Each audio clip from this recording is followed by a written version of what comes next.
All right, so question number one. When are we going to get back offline gathering? I wanted to do that this week, but my work release is currently ruining my at-home development, not to mention my horrible sleep cycle from the weekend. So still planning on working on that probably post-Wednesday, since that's when my release is. I really don't know, because I'm not going to push it out until I'm really confident that it's there, but ideally this weekend sometime, hopefully like Sunday morning, because I know I keep fucking over the European people by doing it super late at night at their time, which I'm amazed that they even stay up for. Like, some of them, it was like 4 a.m. It was 4 a.m. and they were like, yeah, like, when are tools coming? I'm like, go to bed. Like, you'll be up in 3 hours anyways. You can do it then. But hopefully this weekend. We'll see. But, right. Yeah. So, how high is Tool Mastery going to go? Tool Mastery? Yeah. Like creation of them?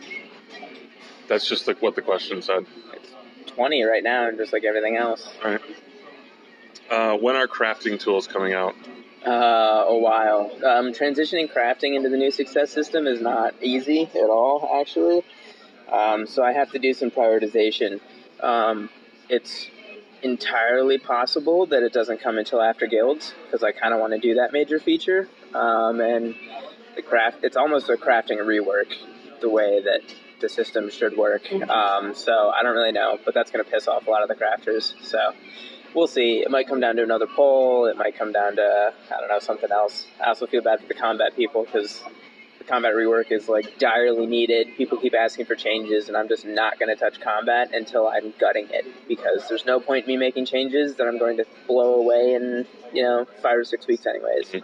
So no matter what, I'm pissing off one group, and it's really a matter of which group do I piss off and how quickly is one update versus the other. So I don't know yet, but it's not an easy task. So there was something about hose being multi-profession or something? Yeah, hose. We're going to have farming at some point. Once we get player housing out, an update to player housing in the future is the ability to have like farmland around it. And you're going to be able to grow crops. And I think what we're going to do is we're going to shift some of the botany away from like corn and wheat and stuff like that. It's going to be taken from botany, put into farming, and it's going to be more of a passive idle thing. Mm-hmm. Like the crops will be given time to grow, and then you'll have to do ticks to clear the fields or collect it or whatever, something like that. And then botany itself is just going to be like collecting these herbs for alchemy and whatever else it's used in, but primarily cooking plants are going to be in this farming. It might be a new skill. It might just be something like you build the farm and then you plant the crops, and then there's no mastery or anything associated to it until you collect it, and that goes to botany. We might add a farming skill if there's an actual benefit to it, but I don't really know if that is viable. I don't want to add skills just because it sounds cool. Like, if they don't do something fun and unique, I'm not going to add it. All right. Dice rolls. When are they coming out for crafters and such? That's the same question as before. It's not easy, unfortunately. Yeah. So we're talking kind of long-term, couple months? Oh, God, hopefully sooner than that. I don't know. I haven't... So the problem with some of the crafting is that there are different systems at play with crafting. There's the component crafting, there's the equipment crafting, there's like base material crafting, then there's cooking, and they work a little bit differently. Cooking isn't going to be that hard to transition. The other crafting system will be, because it's super, super basic, and it needs to be a little bit more complex in order for me to get the dice roll system that I want in place. So, not months. Definitely not months. It's more of a priority order. Like, I keep pushing guilds out by doing all these what I think are small updates and turn into bigger things, and I don't really want to do that because people are really hyped for guilds, and it also pushes all the other features out. Yeah. So time consumption with buildings, level 1 specifically. What sort of scale are we looking at? For making it? Yeah. A couple hours. Thinking to build the actual player house, I think right now I have it as 2 hours to finish the first level of house, and then you can obviously expect the higher level ones to scale. Using higher quality material will lower the time. I think it's like 5% for quality, so you can lower it feasibly, 45%. Okay. But that's if you have a scented material. Okay, and that's quality of wood versus using a better wood itself. So, like which wood? So certain the house itself doesn't care what wood you use. Mm-hmm. The additions might. So like the fridge or whatever might have a particular wood you have to use, or a particular type of nails you have to use, something like that. But most will have various kinds of woods that you can use. That they're not going to be specific. Yeah. So there was something Rorby said last night, and I think he said it to Volks, that it was guild buildings wouldn't take on the order of days or was it hours and days or days and weeks? Like, is that going to be? It would or wouldn't take on. It's going to be time. It sounded like it would be a very long time. No, not a very long time. I mean, the higher level ones are going to be a very long time, but they're not going to be that bad. So city buildings are going to take on order of weeks, potentially. That's not anytime soon. But once we add in like the governmental system kind of thing, like the government's going to be able to decide what buildings get built, and then all the people who focus on construction can go ahead and like add to it. So that's going to take orders of magnitude more time, but it's also going to be able to be worked on by multiple people. So in reality, and those are city buildings that can be worked on by multiples. What about like guild buildings? Those aren't going to be multiples. Just a solo constructor. Solos, yep. Okay. So that was one of my questions. So in terms of, so like so buildings within like guilds buildings, those scale and quality. I'm still figuring out whether or not there should actually be a quality level associated to the building itself. Mm-hmm. As of right now, they work the same way as player buildings, where there's no quality to the actual outcome. It's just the quality of the materials reduced to time. Okay. And higher level upgrades or buildings require a base of a higher quality wood. So if you're upgrading your guild to up the guild hall to level 5 or whatever, the person who's constructing that is going to have to use at minimum, I think it's rare quality wooden nails. And anything under that's just not going to work. So it's going to take longer, and you're going to be able to reduce it less because you're now capped at 30% reduction, or 35, something like that. Okay. So any ideas on time frame or content of the next World event? Content, yes. Time frame, hopefully with player housing. So a lot of, the whole point of world events was they were going to signal the release of something fun or new. Occasionally, that might not all be that way. But before each release of something, we want to do a world event. And we already have one kind of written up. We don't have, the migration for it, but we have the fundamental concept in place that will kind of signal the release of, at the very least, the construction skill and maybe even guilds themselves and obviously player housing, but we weren't originally going to tie that in with guilds, but it might make sense given the process. So next affinity? Don't know yet. We're still debating on what is going to get released with the combat rework. Asymmancer is definitely getting released with the combat rework, but that one's not really hard to do. We want to do one that's more challenging and quirky and fun. I originally wanted to do the Tamer, but that system is going to be like Pokemon-esque, and that's not easy to build in general.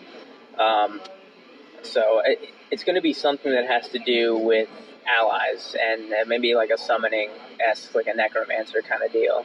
But it's going to involve a multiple allies approach, and then shortly after combat rework, we're going to have a multiple enemies kind of scenario pop up. So just something that highlights the fact that we can do multi-unit combat successfully. It's really just going to be a test for the combat rework itself. All right. So I've got about 18 hours. Yeah, about 18 hours until I hit Mastery 7. Are we looking at doing any bumps for those that aren't, the Mastery 5, Mastery 7, Mastery, was it 11? We're still not sure 13, what to do about that. Roar 17, had a good 19. idea. I can't remember what it was. Might have been like reduce difficulty by 1 or something like that. I want to do something more fun. But so the problem is that because they're primes, you have 5 and 7 right together, and then there's not one until 11. So the distance between them, like, we can't do something too good because in 5 and 7 are just going to be this wildly massive jump, and then you don't have shit until 11. So we're still not sure. We're playing with ideas and open to suggestions. Now, one of the ones that I saw that was pretty good is, like, for each one of those levels, like a plus 0.5% to harvest, like, one of the next higher quality materials. I took that one and put it on a tool. Like the concept of it, at least. But that'd be pretty cool. We could do that base. I don't see why that wouldn't be a problem. An interesting offshoot of the problem with gathering one higher is that there's no crafter that can like deal with that, and it's going to be a while until they can. Although with the current crafting success implementation, they actually can. It's just a really low % chance for them to succeed. So, I don't know. We're still toying with the idea. I haven't found anything that makes sense and feels good yet. Feels bad, man. It's a feels bad man moment. I didn't really think through the fact that the primes were going to feel useless, essentially. And as the climb goes higher, the time that it takes to get to mastery obviously increases as well. So, you hit 7 and it's like, well, more than holy doubles. Shit, I've got a really long way to go for the next one, and like 7 didn't even give me anything good. So I don't know. It might just be an extra like +1 or something to the dice roll for now, and then once I think of something better, we do something more fun. But a +1 would at least not feel like shit. So that's likely what I'll do is I'll just give it a +1. That's really easy for me to add into the code, and it solves the problem of 5 and 7 feeling like shit, and then 6 is this wildly massive bonus upgrade. Like, for now, that's pretty much God tier. 6 is a huge jump. 9 is another. I mean, anytime you gain an extra dice, like, that's a big range of improvement there. Yeah, going from 5 to 6 was like a 40 to 50% increase in production. Oh yeah, it's and that's the point though. It's supposed to feel that good. That's kind of the nice part of the new success system. Is before just the mastery was higher success, a new tier to gather on. Like, it was completely random. It wasn't so much this feels good, I'm doing better myself. It was just you're in a new loot table. Like, okay, it was less about I'm doing better and more about I'm doing something differently. So I think the success system feels better. Yeah. You're not paying for your sense of accomplishment. So that's all I have for you. Okay. All right. When is the mobile interface going to be fixed? I tried, man. Turns out column XS does not actually fix all of your problems. I don't have a time frame on that right now. Please be quick. Can we just hide chat, maybe? Yeah. For mobile? We can do that. Yeah. I am doing that. Have you seen the mobile interface recently?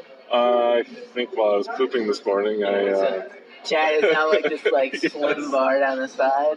Yeah, I'm gonna remove that, and I think that will make it feasible to not look like trash. Well, I think what it needs to be is like a modal that can be opened if you want to see it and not otherwise, because it just takes up too much space.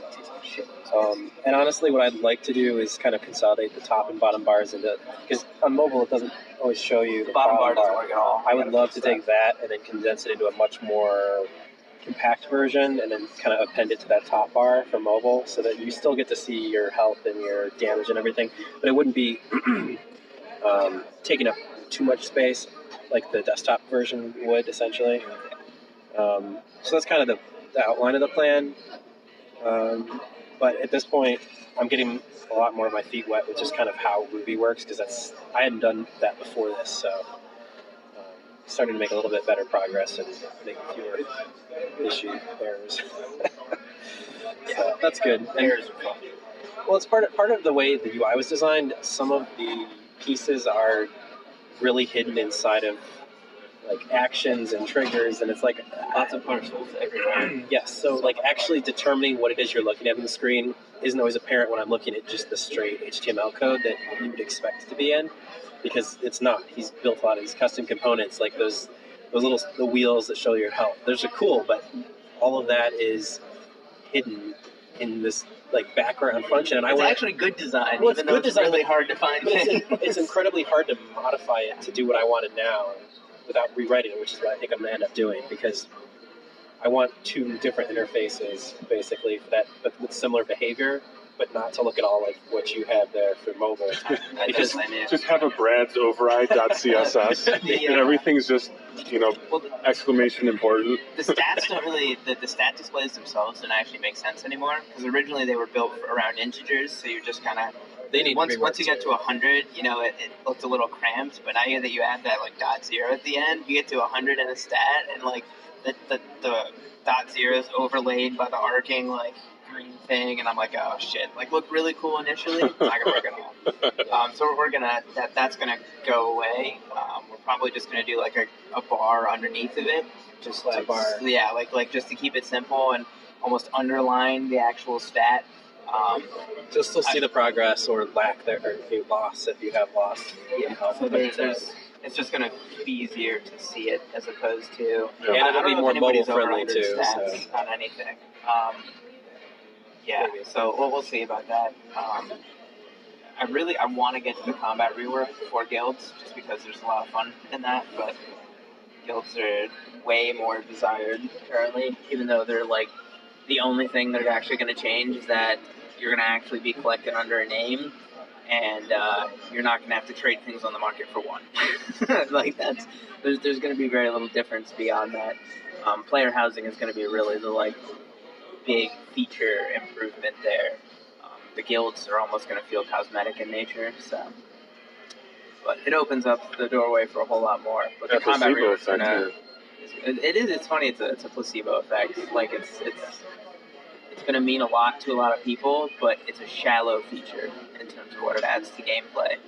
Player housing is not a shallow feature, but they really tie in well together. So, now the combat rework, that's going to be one of those ones that it's almost the anti-placebo, because people are going to play it and they're going to think this doesn't really feel very different, but under the hood, everything has changed, and it's going to allow me to do things in the future fucking 100 times easier. Like hopefully affinity creation is going to be a tenth of the time that it was before. Like I seriously almost quit the last time I had to make the ranger and the what was the other one before that? Ranger affinity and something else. I think I upgraded all the warrior and rogue stuff, but I just almost gave up. So that was a bad time. And then Roar decided to write the evoker affinity, and I was like, oh my god, I can actually program instead of write scripts. So yeah, that's going to be a massive, massive update. That's going to save me infinite levels of time in the future. And then who knows what's after that, because there's a whole shitload of fun things we can do once guilds are in place and the combat rework happens. Maybe like territory control or something like that. But in 3 months, this game's going to look drastically different. Well, I can't wait. Me neither. I think everyone else feels the same way too. Well, every time some little thing comes out, everybody gets all super excited in the chat. Tools exploded the chat. I couldn't even read anything in chat when Tools came out. That was fun. I mean, Even though like 30% of the editions were broken initially, so I was like sitting there frantically trying to fix the coding errors. being a quote-unquote idle game, it's super involved for a lot of people. And I know TTF is a very hardcore guild that min-maxes a lot of stuff. And the members are stuck in their roles and do the roles well and contribute extremely well. So it's very, very easy to sit there and start metaing everything. So I think that's where a lot of the conversation ends up going. A lot of the speculation is there. Where's the meta gonna shift? Because, I mean, you can only do so much in the game. And that's not a bad thing. It's just that's how the game was designed. So everything is overthought to death. It's gonna get... I don't know. This was a conversation that I had with Roar, a very heated one, about how the mastery system is so impactful in the game. and yet impossible to actually gain in more than one thing. Like right now, it's 9 months to do anything, and actually, with the tool improvements, assuming you have the best tool, that drops it down to I think like 7.5 months to max something. So if you have like the best tool, that's a pretty sizable bonus there for mastery on whatever the hell it is you're doing, which is fantastic. But I really want the goal to be 3 to 4 months to get to mastery 20. And by the time there's somebody who can actually get to mastery 20 from 1 in 3 to 4 months, we're coming out with 40. So it's going to be a jump, but I want there to be that drop so that newer people coming in, when the market's so saturated with pretty good tools, they don't have this insane 9-month catch-up that everyone else does.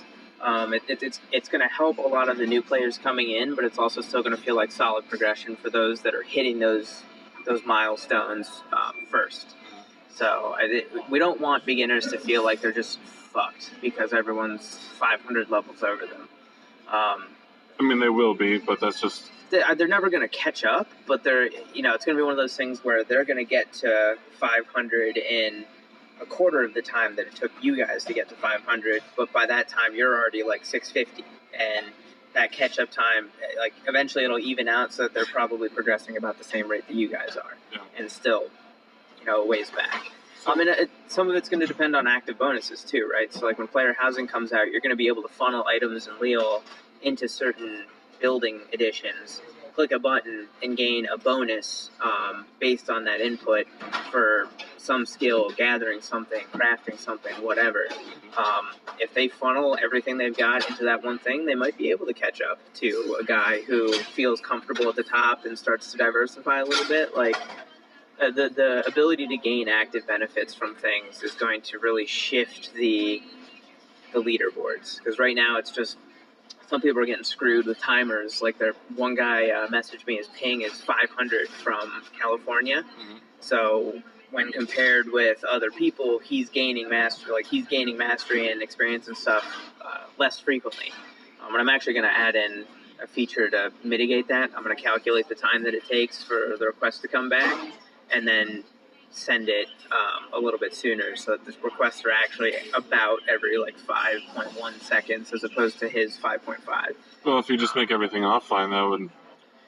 even with offline, it's going to be a challenging way to do that, because the new offline implementation isn't going to work the way it did before, where the ticks actually happened literally off the client.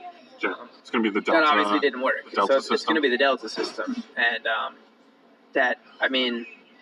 could I do the Delta system, and calculate it every hour and just fabricate it on the front end? Sure. It's just not going to feel as good.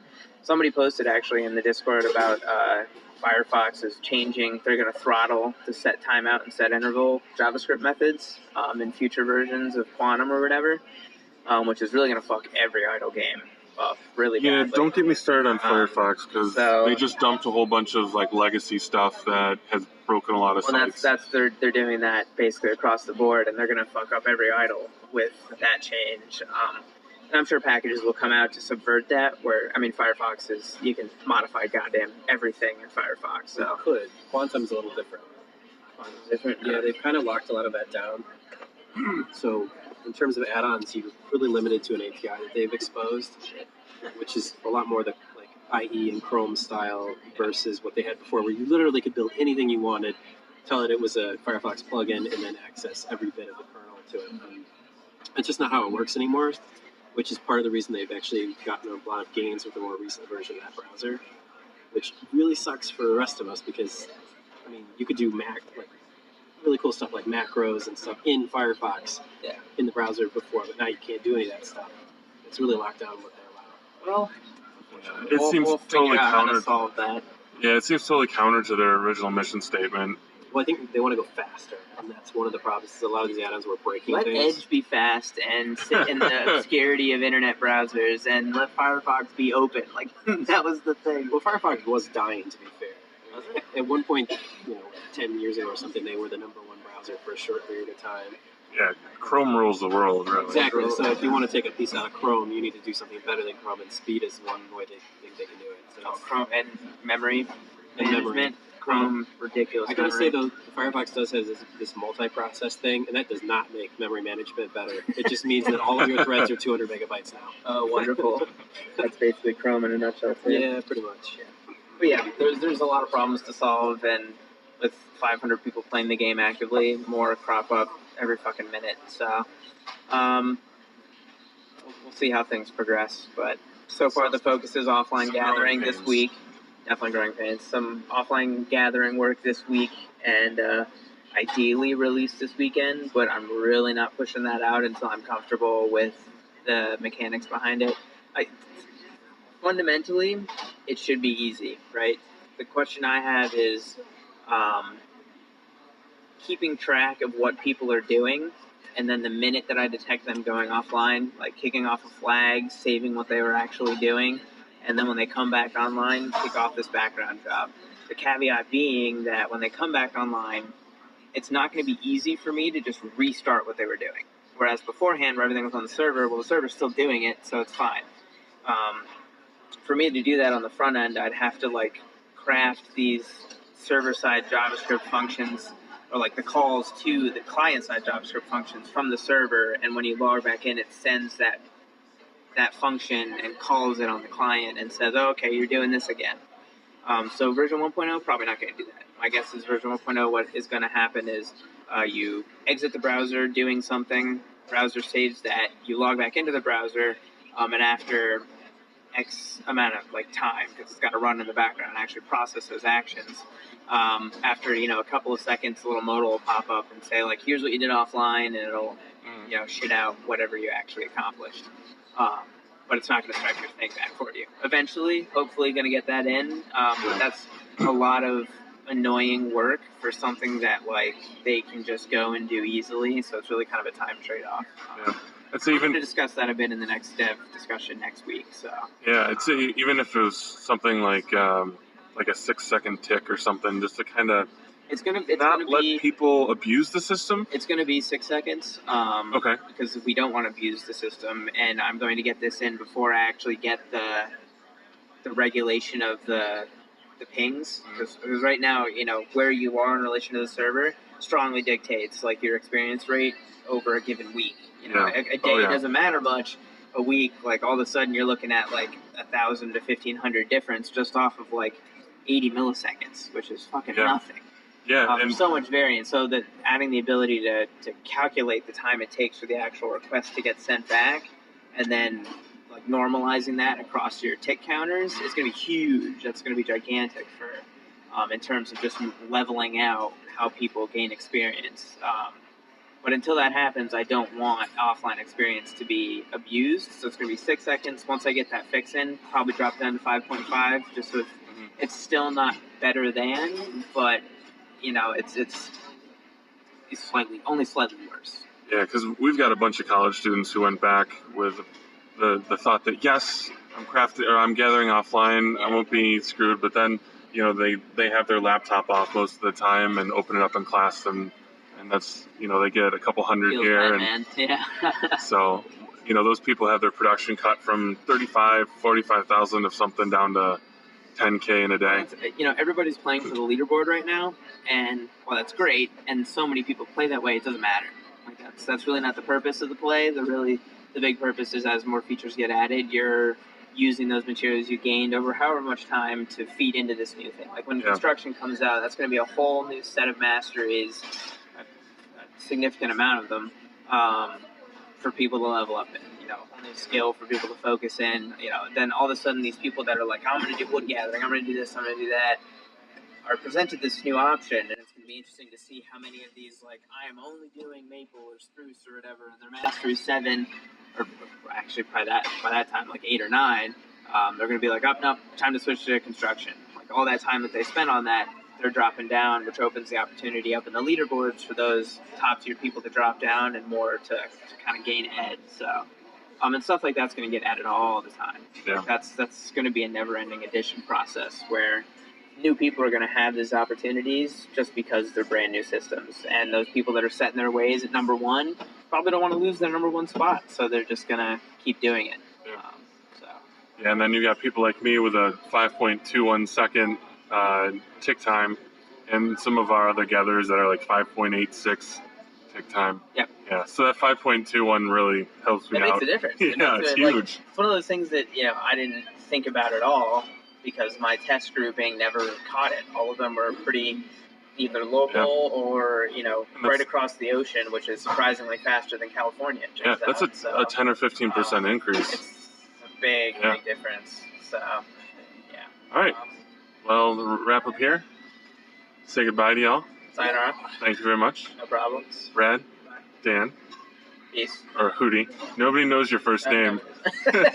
People are asking me, like, why is he named Hudy? I'm like, it's his last name. Yeah. Not Huddy. Hudy. Dragon. Snapdragon. Oh, yeah. Hudy. A lot of mispronunciations. I think it's funny you don't correct anybody there for the most part. I don't. I'm so used to it. I'm like, yeah, that's who else are you going to be calling that? Like, Good point. Well, I was saying there should be an Easter egg for blowfish towards the end. titles are fun. Titles are actually something I think you should work on next because it's one of those things that a lot of people are going to give a ton of shits about. It really shouldn't be that hard to do. When are alpha titles coming? When I get the title system in. The 1,500 people joining in 2 days completely blew everything up. It sounded like we were gonna get a Google sheet like the next day. That's not. Because the problem was when I had said that, the next thing I did was just like, can I get offline gathering done? And I'm like, fuck it, let's try it. I built this big, which I did, and it burned in the fiery hells of Mordor. It was terrible. I mean, like, it worked great. I'm sitting there, like, in the test environment. I'm like, oh, fuck yeah, everything's working great. I even was watching the server memory. There's no memory leaks or anything. I'm like, this is great. We're golden. We're good to go. Post about the beta. And, in the alpha I was monitoring it because I knew that we were going to have increased traffic. The alpha came and, we probably had, I think, 600 new registrants when we posted about the beta starting in 2 days. I'm like, okay, that's about what I would expect. A little more than I thought. But I'm like, nothing's going to happen. And then beta kicks off. And within 2 hours, we had 1,500 new accounts registered. New ones. That's like the alpha. We already had the 600 there. 1,500 on top of that. No, didn't expect that at all. Like, this is a niche genre where I'm used to playing these games, and there's 300 online, maybe. And a decent chunk of those are alts because most games don't actually get multi. They say no multis, but they don't actually give a shit to actually spend time to monitor for that. But you're doing. Which I am doing. Actively. Yeah, and ban waves are going to be a thing. I'm not going to spend a shitload of time on it because it takes a long time for me to confirm that someone is actually multiing, and even then there's an error range on that. Mm-hmm. So, like, yesterday I spent an hour in the evening trying to confirm that this one person was multiing, and that's a lot of fucking time spent just digging through database entries and making comparisons between multiple accounts. Like, don't make me do it. For fuck's sake, just don't make me do it. The data's there. We're pretty sure we have this guy nailed, so it's just a matter. We're 90% dead to rights. He's done. But it's not a perfect process. So we might end up banning somebody who doesn't deserve it, and we'll gladly rescind that. We just want to keep the market from being flooded and totally fucked before we actually can have demand in place. Right now, all it is supply. You're constantly supplying, and the only thing that's shoveling out demand is arrows and food. That reminded me of something in Guild Wars too. They've got that mechanism in place where you throw like 4 pieces of gear or 4 weapons or something, and you got a chance to get something of better quality or. That's going to be gambling. Oh, okay, all right. And some of that does involve potentially either spending Leo for items or for better quality ingredients. Materials in there. We're going to let you throw whatever. Every item's going to have a value that goes into the gambling system, and you throw all these items in, and you gain, what are they, tokens, I think we called them, or something like that. And you'll gain a certain number of tokens to play on the casino. And so that's coming out kind of along with the cash shop. So we don't have a premium shop yet. We have all these great ideas for it. One of them being the title system, so we kind of need that first. So once we get the title system, that'll give us the first real thing that we're actually going to make a premium, and then we'll probably integrate and equipment renames, which we actually have in the game and give them out as bounties for bugs and other sorts of things. So I think at this point, once those 2 things are in place, we'll probably actually implement PayPal or something to get True premium system. Buy some fun stuff, and then we'll have the gambling system where the top tier rewards are, free premium shit. So, We marked out a couple ideas of what that premium store is going to look like in the game too. So we have made some progress on that, but that's conceptual mostly at this point. basically 90% of our background wiki is shitloads of concepts that once you actually talk about them are terrible. So that, however, is not a terrible idea. So that's a good idea. It's going to be a fun one. Yeah, a crap item sink is a great idea. Well, it's really what we want it to be. Everything's a crap item sink. That's what component and equipment breakdown is they're crap item sinks that currently don't have much of a use other than the finishing system. But once gear upgrade comes in, Or flooding the market for no apparent reason. that's going to be stopped soon. But eventually, all that. I know we talked about briefly off the record. Is there anything you want to say on the record about the market? Market updates to cut down on that? Everything's going to be listed. You can't have more than 20 listings. There's actually going to be a building in player housing that lets you upgrade that. And then it's going to wipe every 24 hours around midnight. It's going to wipe orders that are more than 3 days old. And by wipe, I mean cancel them. And then I'm going to go through and completely wipe the component market at the very least, potentially the equipment market, give everyone their shit back, and then those systems will be in place, and we'll have a cleaner market. Not saying it's going to load any faster yet, but at the very least, people aren't going to be flooding it with 150 of the shittiest items known to man. So, Scroll wheels will still not die faster. Yeah, I mean, it really depends. There's a lot of people that play the game, so it's entirely likely that it just gets flooded again, but it's not going to be such dire flooding by specific individuals. There's a bunch of stuff listed on the market that's from literally the first 2 days of beta, and now we're more than a week in, so those won't hit the market again. So, those people who list one jute for 99,999,999. People in their edge testing, that's my favorite. It's always funny when I'm monitoring the errors and I'll see one integer overflow error and I see the input. It's literally just someone sat there for 30 seconds typing the biggest number they can, and then the server is just nah, too big, man, stop trying. And they're you just spent 15 seconds typing a big ass number and the server didn't break. It's just gonna ignore you. Yeah. So, or in some of our guild members' case, their cat sat on the keyboard and sent me a bunch of PMs last night. That's entirely possible. I would believe it. So, yeah, the market system is going to get cleaned up. Brad's working on finishing filtering for that on the client side. It's not going to do much in terms of loading speed at the moment, but we'll get on the client side that'll help speed that up a little bit. Yeah. But again, it's a time thing. Shifting to data tables and stuff. There's a lot we can do there. It's just time. It's all time, and ideally, Brad's going to take up the smaller features and bug fixes, and I'm going to work on the big chunks of updates. But Brad's still learning, so we're slow and steady, so to speak. Yeah. I actually do have an update pending, but we're just waiting to. I fell asleep last night. I literally had the Git open, and I passed out with it in my lap because I was so fucking tired. So you'll probably get at least one more filter here, even though I'll be on vacation this week. Names for materials in particular, because that just opening up that materials screen in the market is ridiculous because there's everything in their mother and 15 of them. But if you can just pick Elder Jute and only the Elder Jutes show up, that's great. Search box too. We need to add that. Search box. It's actually pretty easy to do too. It's just a JavaScript filter. Done. Data tables has it.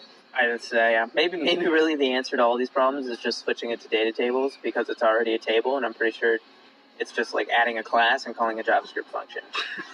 So I might just do that and see what goes on. But likely not happening this week. Too much to do. Or next. Hell, it might not be for a while. That'll be Brad's thing. So. Doesn't cut down on your front end load time because it literally loads everything in, but then it does filter and paginate. And you can adjust your pagination settings and stuff like that. Yeah. But it's super easy to implement, very flexible, very stylable. I implement it in a lot of our work sites. So, well, it's all behind closed doors. But yeah, I'll take some screenshots or something. Yeah, Google data tables. It's big ass JavaScript library. Yeah, or you can just see it in action and see how it's implemented. Yeah. All right, cool. So this has been almost 40 minutes long. I've said goodbye about 3 times. So yeah, this has been like almost 3 times as long as that video. So I'll sign off here. Thanks a lot, guys, and talk to you soon.